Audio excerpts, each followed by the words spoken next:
Assalamualaikum warahmatullahi wabarakatuh. Hai teman-teman, saya Muidatul Kusnia. Nah, kali ini saya akan memaparkan materi tentang perubahan bahasa, pergeseran bahasa, dan pemertahanan bahasa. Tentunya teman-teman dari jurusan bahasa sudah tidak asing lagi mendengar tentang ini. Nah, langsung saja ya. Apa sih itu perubahan bahasa?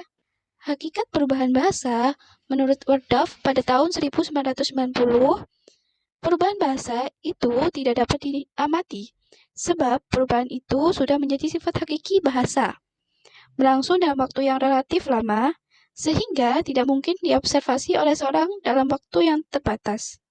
Nah, biasanya berupa perubahan kaidah, entah itu direvisi, menghilang, atau munculnya kaidah baru, dan semuanya itu dapat terjadi pada semua tataran linguistik. Bentuk perubahan bahasa. Perubahan bahasa dalam bidang fonologi. Dalam bahasa Indonesia, perubahan fonologi terjadi pada perubahan ejaan bahasa dari ejaan van Oppersen sampai ejaan yang disempurnakan, seperti SJ yang saat ini menggunakan SY atau syarat. Perubahan bahasa dalam bidang morfologi. Perubahan bahasa dapat juga terjadi dalam bidang morfologi, yakni dalam proses pembentukan kata. Umpamanya, dalam bahasa Indonesia ada proses penasalan dalam proses pembentukan kata dengan prefiks me dan pe. Nah, selanjutnya perubahan bahasa dalam bidang sintaksis. Perubahan kaidah sintaksis dalam bahasa Indonesia juga sudah dapat kita saksikan.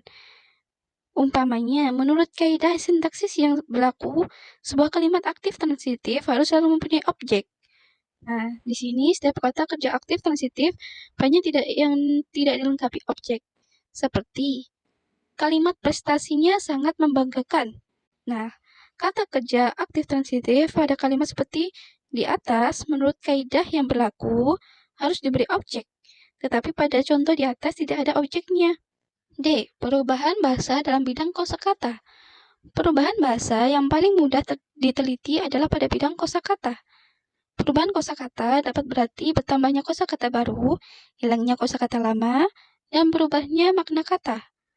Kata-kata yang diterima dari bahasa lain disebut kata pinjaman atau kata serapan, seperti tidak akan menjadi takkan, tidak ada menjadi tiada. Yang E, perubahan bahasa dalam bidang semantik. Perubahan semantik yang umum adalah berupa perubahan pada makna butir-butir leksikal, yang mungkin berubah total. Maksudnya, kalau pada waktu dulu kata itu misalnya bermakna A, maka kini akan kemudian menjadi bermakna B. Nah, selanjutnya ada faktor-faktor penyebab terjadinya perubahan bahasa. Ada faktor internal dan faktor eksternal. Faktor internal yang pertama adalah transmisi, kedua intergenerasi, ketiga variasi, dan keempat ekonomisasi. Sedangkan faktor eksternalnya adalah penyebab perubahan bahasa dari kontak antara dua orang atau kelompok dengan dialek atau bahasa yang berbeda. Nah, itu tadi tentang perubahan bahasa. Selanjutnya, pergeseran bahasa. Hakikat pergeseran bahasa. Pergeseran bahasa atau language shifting, yakni penggunaan bahasa oleh seorang penutur atau sekelompok penutur yang terjadi akibat perpindahan dari satu masyarakat tutur ke masyarakat tutur yang lain. Ada beberapa faktor pendorong pergeseran bahasa, yakni faktor ekonomi, sosial, dan politik. Masyarakat memandang adanya alasan penting untuk mempelajari bahasa kedua, dan mereka tidak memandang perlu untuk mempertahankan bahasa etnisnya atau bahasa ibunya. Yang kedua, faktor demografi. Letak daerah baru yang jauh dari daerah asal bisa menjadi salah satu penyebab terjadinya pergeseran bahasa. Misalnya, orang dari Malang merantau ke Jakarta yang awalnya menggunakan bahasa Jawa menjadi menggunakan bahasa Betawi atau bahasa Indonesia. Yang ketiga adalah sekolah. Sekolah sering juga dituding sebagai faktor penyebab bergesernya bahasa ibu murid. Oke, yang terakhir adalah pemertahanan bahasa. Hakikat pemertahanan bahasa. Secara umum, pemertahanan bahasa didefinisikan sebagai keputusan untuk tetap melanjutkan penggunaan bahasa secara kolektif oleh sebuah komunitas yang telah menggunakan bahasa tersebut sebelumnya. Itu menurut Vessel pada tahun 1984. Upaya pemertahanan bahasa. Nah, di sini banyak sekali upaya pemertahanan bahasa.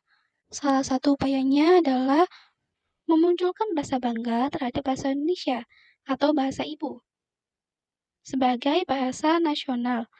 Kalau bahasa ibu berarti sebagai bahasa daerah kita.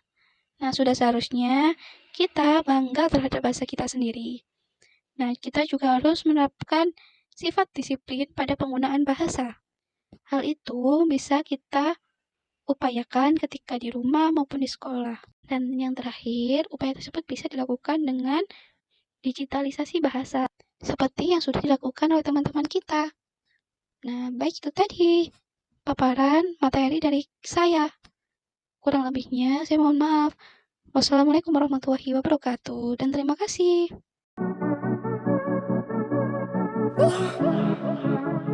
I've been trying to make it for some time, but